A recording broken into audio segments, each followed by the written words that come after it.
special thanks go to www.en.wikipedia.org for the great source material, as well as www.incompetech.com for the royalty-free music used in the introduction and ending. Geek Radio Game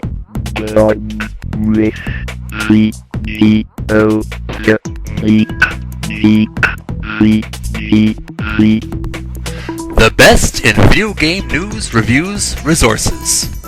www.videogamersoasis.com/blog. The following video and audio blog is based on a blog entry dated November 11th, 2008 on the Meek Geek video game blog.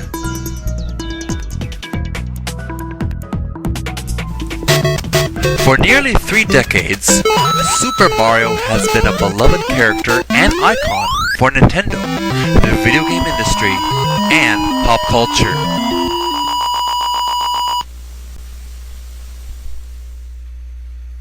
In 1980, Nintendo of America released its first game, Radar Scope, but the game failed to capture the public's imagination, leaving Nintendo with 2,000 unsold game units.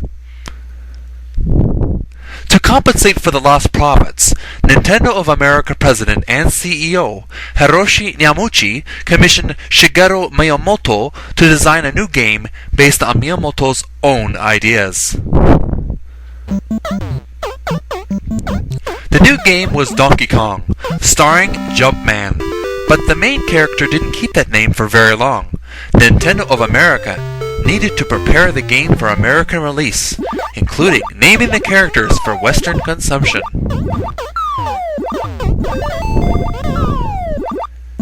According to legend, company staff members were in the middle of a brainstorming session, talking about what to call Jumpman. Suddenly, the landlord, Mario Segale, came into the warehouse offices demanding the overdue rent payment. After he left the room, the staff had a new name for Jumpman. Yes, you guessed it, Mario. A new hero was born.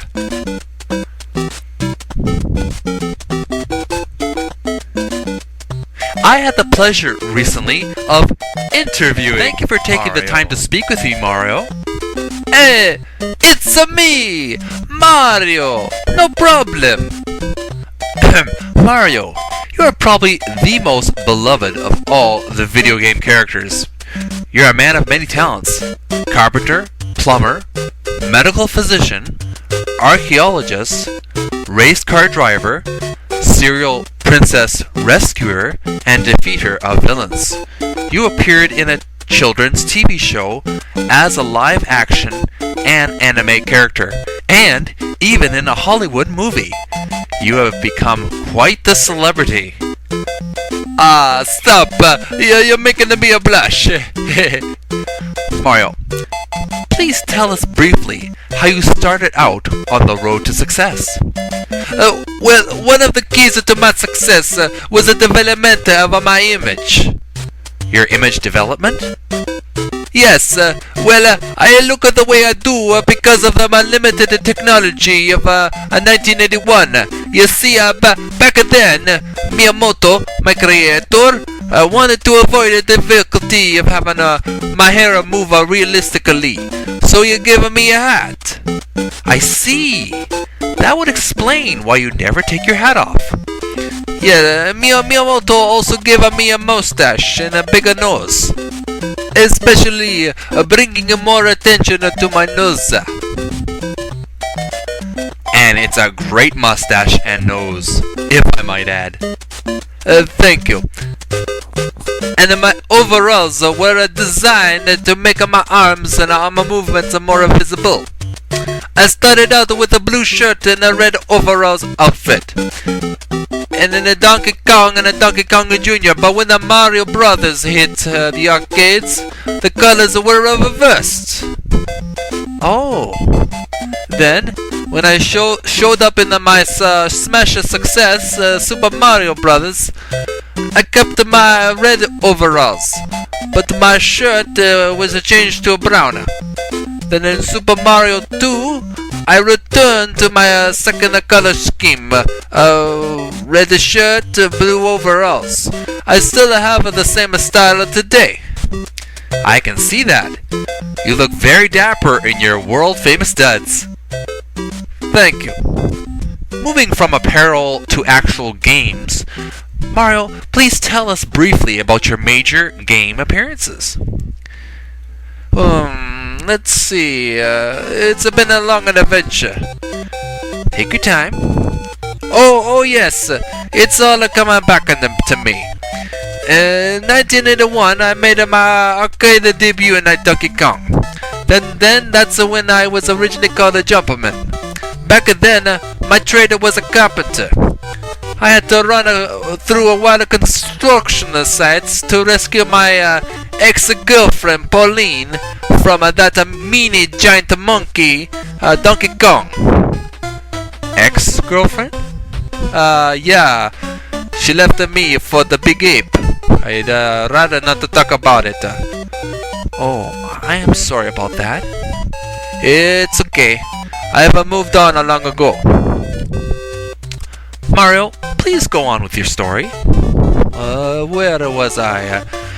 Yes, back then in 1982, I made a second game appearance with the Donkey Kong Jr. I got to be an enemy this time. What was that like? It was nice. I got to send out the enemies to Donkey Kong Jr. who tried to freeze and imprison the father. Then in 1983 that is, I appeared in Mario Brothers. I got my plumber's license and I signed a contract with my brother Luigi to play with and or against him in a two-player mode. As well, I was told to kill an almost never-ending stream of turtles, crabs, and flies that traveled through the pipes. Icky, eh? It was a job. In 1985, I explored the Mushroom Kingdom and Nintendo Entertainment Center Super Mario Brothers. You see, a giant fire-breathing turtle dragon kidnapped Princess Toadstool, and I had to rescue her. My career and my social life blasted off after that game. Sweet. In 1986, I reappeared in the NES version of Donkey Kong and Mario Brothers. The NES versions of the two arcade games, Donkey Kong and Mario Brothers, were released. Many younger players who had missed my earlier arcade versions were now exposed to the brilliance of the games. Neat. So more people could now play your classic games. Yes. Also, because of the limited space in the earlier NES game packs, though, the fourth level, the Pie Factory of Donkey Kong, was omitted. Let's see. Oh yeah, 1988, Super Mario 2, the NES USA version, came out. That game was awesome, Mario! One of my personal favorites. You'll find this interesting. Nintendo took a game originally developed and released in Japan.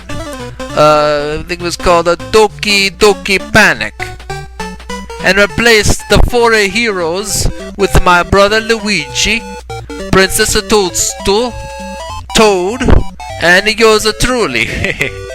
Super Mario 2 was thus considered the most unique game of the Mario series.